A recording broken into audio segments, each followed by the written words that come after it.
बोलिए श्री सतगुरुदेव भगवान की जय।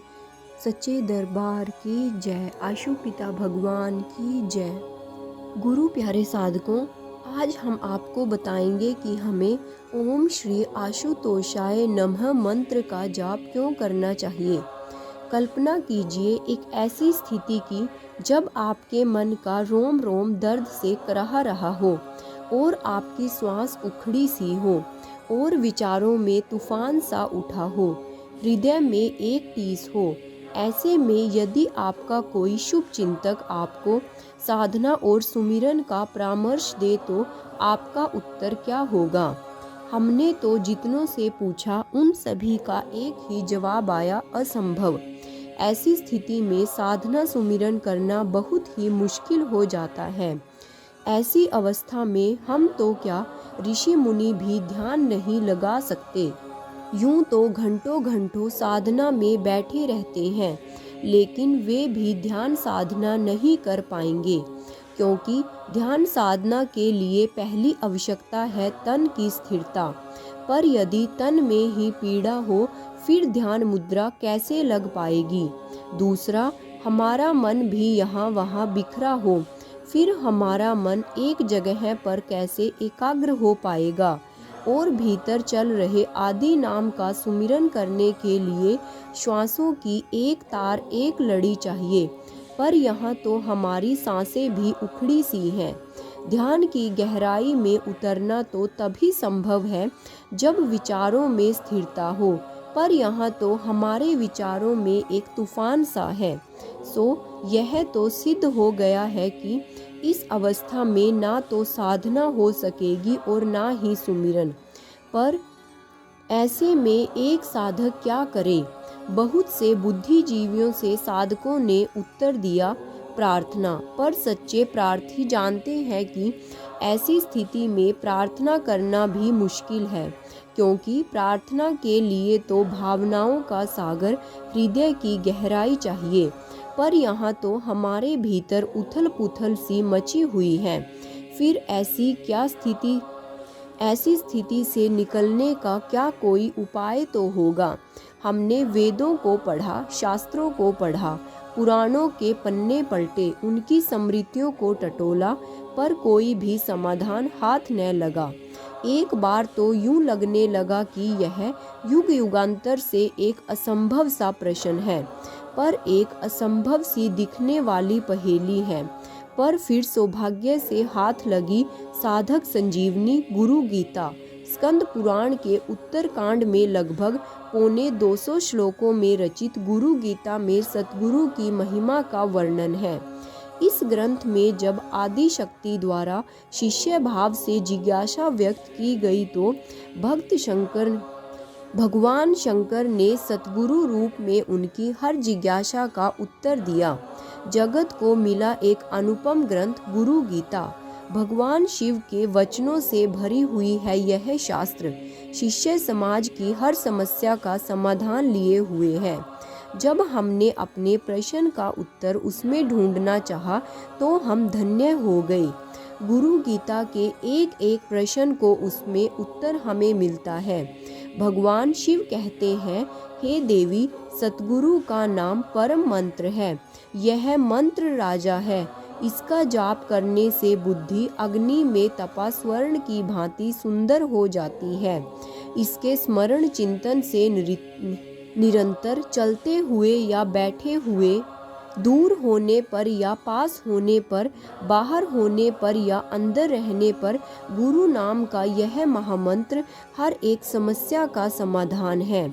जो इस महामंत्र की साधना करता है उसे अजन्म, अमर, अजर, अनादि, मृत्यु रहित, निर्विकार, चिंता सूक्ष्म और महत से भी विराट आत्म तत्व की निरंतर अनुभूति होती रहती है। अर्थात ऐसी स्थिति में जहाँ साधना और सुमिरन सेवा संभव नहीं है, प्रार्थना साधक के बस की बात नहीं रहती, वहाँ केवल और केवल श्री गुरु का स्मरण ही उसका रक्षा कवच बनता है। सतगुरु के पावन स्वरूप का चिंतन उसे तीनों ताप से मुक्त कर देता है। यह है हर समस्या का विकट समाधान।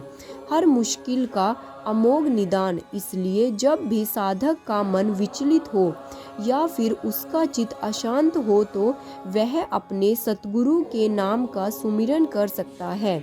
यानी कि हम सब साधक ऐसे में हमारे पूज्य गुरुदेव श्री आशुतोष महाराज जी के नाम का स्मरण कर सकते हैं। साधना आरंभ करने से पहले भी यदि हम कुछ क्षण श्री गुरु महाराज जी के स्वरूप का चिंतन करते हैं तो हमारे ध्यान में एकाग्रता होना सहज हो जाता है। यह तो भगवान शिव द्वारा दिया गया समाधान है। अनुभवी साधकों का तो यहाँ तक कहना है कि जब गुरुदेव को लेकर हमारे मन की आस्था घटने लगती है, संदेह या भ्रम के अंकुर उत्पन्न होते हैं, साधना या सुमिरन के प्रति अविश्वास जगने लगता है, तब भी यही एक चिंतन हमारा संबल बनता है। और सबसे बड़ी समस्या में भी साधक के लिए यही सुमिरन एकमात्र उपाय सिद्ध होता है। साधक की सबसे बड़ी समस्या क्या है? उनके गुरुदेव का उनसे रुष्ट हो जाना। तभी शास्त्रों ने कहा, हरि रूठे तो ठोर है, गुरु रूठे तो कोई नहीं। और इस भाव सत्य से जुड़ी एक सत्य घटना भी विख्यात है। श्री रामचंद्र गृहस्थ शिष्य थे। ठाकुर रामकृष्ण परमहंस के अपने गुरुदेव के वह अनन्य भक्त थे और उनसे अनन्य प्रेम किया करते थे। जब भी वे बाजार में कोई अच्छी वस्तु देखते तो उसे तुरंत खरीद लेते, अपने लिए नहीं बल्कि अपने प्यारे गुरुदेव के लिए। फिर जब ठाकुर के दर्शन के लिए जाते तो काफ़ी सारे फल, मिठाइयाँ, वस्त्र व खरीदी हुई वस्तुएं लेकर जाते। उस दिन भी महाशय श्री ठाकुर के दर्शन के लिए पहुँचे। ठाकुर के चरणों में ज्यों ही प्रणाम किया, ठाकुर एक बालक की तरह बोले, तो आज मेरे लिए क्या लाया है? दत्त महाशय ने अपनी पोटली खोली और एक एक वस्तु ठाकुर के श्री चरणों में रखने लगे। पर ठाकुर तो आज बेहद अधीर हो रहे थे। उन्होंने रामदत्त के हाथ से पोटली छीनी और बोले, ला इधर दे मुझे। क्या धीरे धीरे हाथ चला रहा है? फिर ठाकुर को एकाएक कथा सूझी। उन्होंने पोटली से एक वस्तु निकाली और अपने पास बैठे एक शिष्य की ओर उछाल दी। वह शिष्य उस वस्तु को प्रसाद स्वरूप में ग्रहण कर बेहद प्रसन्न हुआ। फिर ठाकुर ने दूसरी वस्तु निकाली, उसे भी दूसरे शिष्य की ओर हवा में उछाल दिया। इस तरह ठाकुर ने रामचंद्र दत्त की सारी वस्तुएं अपने शिष्यों में बांट दी। यह देख रामचंद्र के मन को ठेस लगी। उनकी जड़ बुद्धि हरकत में आ गई। वे सोचने लगे, क्या करते हैं ठाकुर, इतनी कीमती चीज़ें इन मुफ्तखोर लड़कों में उड़ा दी।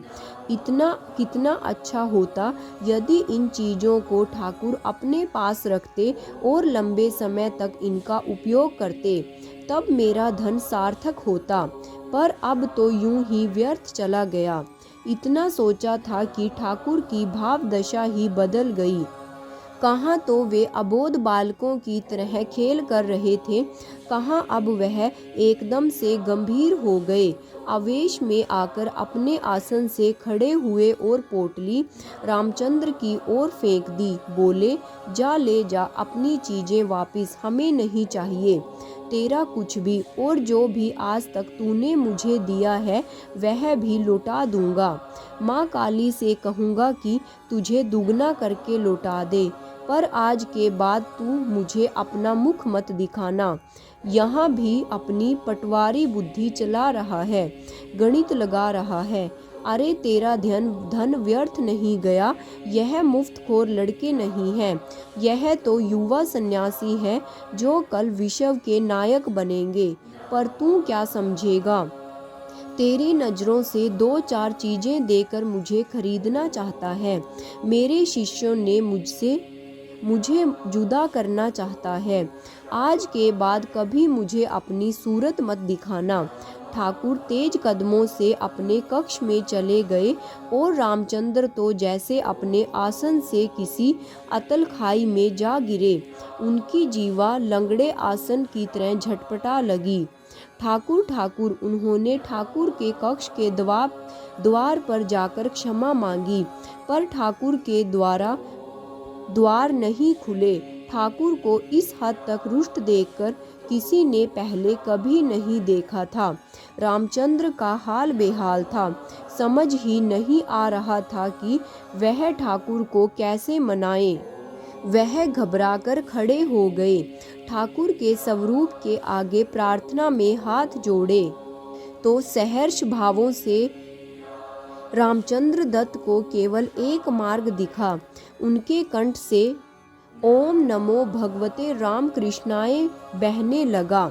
घड़ियां बीतने लगी, संध्या ढल गई, रात गहराने लगी, पर रामचंद्र दत्त लीन हो अपने ठाकुर रामकृष्ण परमहंस के नाम का सुमिरन करते रहे।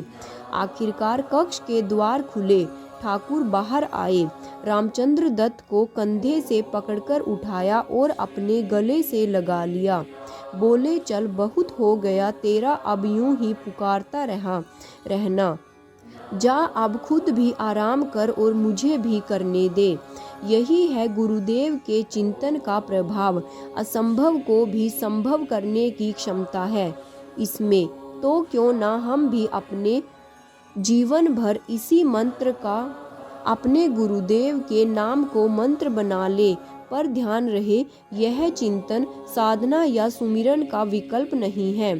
साधना सुमिरन तो आपको अवश्य ही करनी होगी, पर जब भी साधना सुमिरन में मन न लगे तो हम ओम श्री आशुतोषाय नमः का जाप करके अपने मन और बुद्धि के चित्त को गुरु महाराज जी के चरणों में लगा सकते हैं।